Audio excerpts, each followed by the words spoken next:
मेरा नाम आशीष है और मैं एक ट्रक ड्राइवर हूँ। पिछले 20 साल से मैं अपने ट्रक के साथ एनएच हाईवे पर सफ़र कर रहा हूँ। मेरा एक छोटा सा परिवार है। मैंने अपने सफ़र के दौरान कई चीज़ें देखी हैं, पर मेरे इस सफ़र में मुझे जो दिखा उसे देखकर मेरी रूह कांप गई थी। उस रात मेरा ट्रक होशियारपुर के आसपास था। मौसम थोड़ा ठंडा था और हाईवे एकदम सुनसान। रात के करीब 2 बज रहे थे और मैंने एक औरत को रोड के साइड पर खड़ा हुआ देखा। उसने सफ़ेद साड़ी पहनी हुई थी। वो हाथ हिलाकर सिग्नल दे रही थी मुझे। मैं रुकने वाला नहीं था, पर मेरा दिल नहीं माना। मैं वहां पर रुक गया। मुझे लग रहा था कि वो किसी प्रॉब्लम में है, किसी दुविधा में है, और मैं उसे ऐसे अकेले कैसे छोड़ सकता था। मैंने ट्रक रोककर खिड़की से झांक कर पूछा, कहाँ जाना है आपको? वो धीरे से मेरी तरफ देखी। उसके चेहरे पर एक अजीब सी शांति थी, लेकिन उसकी आंखों पर कुछ था, दर्द या शायद गुस्सा। मुझे समझ नहीं आ रहा था, लेकिन वहाँ कुछ तो अलग था। मुझे आगरा जाना है, उसने धीरे से कहा। आगरा का नाम सुनते ही मुझे कुछ अजीब लगा, क्योंकि NH-44 के हिस्से से आगरा काफी दूर था। लेकिन मैं कुछ नहीं बोला। मैंने सोचा शायद उसका कुछ जरूरी काम होगा। मैंने बस इतना कहा कि आओ बैठ जाओ, और वो बिना किसी शब्द को बोले आके सीधा ट्रक के कैबिन में बैठ गई। जब से वो ट्रक में बैठी थी, मुझे अजीब सी ठंडक महसूस हो रही थी। हालांकि ठंड थी, पर ये ठंडक कुछ अजीब सी थी। वो चुपचाप एक कोने में बैठी हुई थी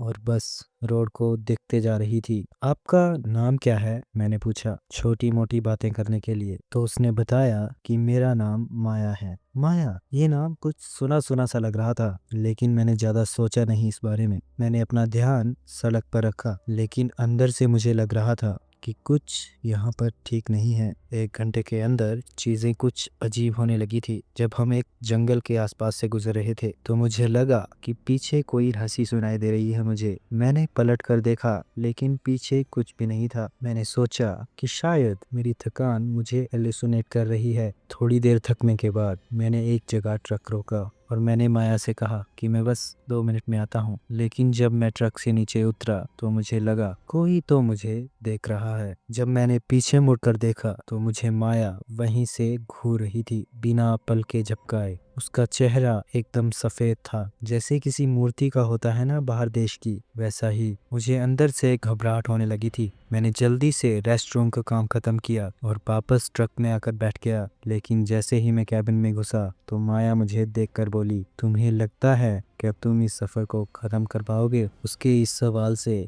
मेरी रूह उतर गई थी। मैंने ट्रक स्टार्ट किया और बिना कुछ बोले मैं ट्रक चलाने लगा। सड़क देखकर कुछ दूर जाने के बाद माया ने मुझे एक पुरानी कहानी सुनाई। उसने बताया कि कुछ साल पहले उसका पति उसे मारकर भाग गया था। उसकी लाश जंगल के पास मिली थी और तब से वो हर रात एक सवारी का इंतजार करती है। मुझे अब समझ आ रहा था कि ये माया एक चुड़ैल है। मैंने जल्दी से ब्रेक लगाया और उसे ट्रक से उतरने के लिए कहा। मैंने कहा कि मुझे अब सब समझ आ गया है कि तुम कौन हो, लेकिन उसकी आवाज मेरे कानों में गूंजती है। मैं तुम्हें कुछ नहीं करूंगी आशीष, मैं तो बस उस आदमी को ढूंढ रही हूँ जिसने मुझे मारा था। डर के मारे मैं कांप तो रहा था, पर थोड़ी सी हिम्मत जुटाकर मैंने कहा, कौन? उसने कहा, रघु। मेरा दिल जोर से धड़कने लगा। रघु मेरा एक पुराना दोस्त था, जो अब एक शहर में रहता है। माया ने मुझे कहा कि तुम मुझे रघु के पास लेकर जाओ, वरना वो मुझे छोड़ेगी नहीं। डर और सवालों के बीच मेरा दिमाग जूझ रहा था। मैंने ट्रक उस ओर मोड़ दिया जहां रघु रहता था, और जब हम उसके घर पहुंचे, तो माया ने मुझे ट्रक के बाहर रुकने को कहा। वो धीरे से उतर गई और रघु के घर के अंदर गई। अगले ही पल एक जोर की चीख की आवाज आई। मैं तुरंत अंदर भागा, लेकिन जो मैंने देखा उसने मुझे हिलाकर रख दिया था। रघु जमीन पर पड़ा हुआ था। उसका चेहरा डर के मारे सफेद हो गया था और माया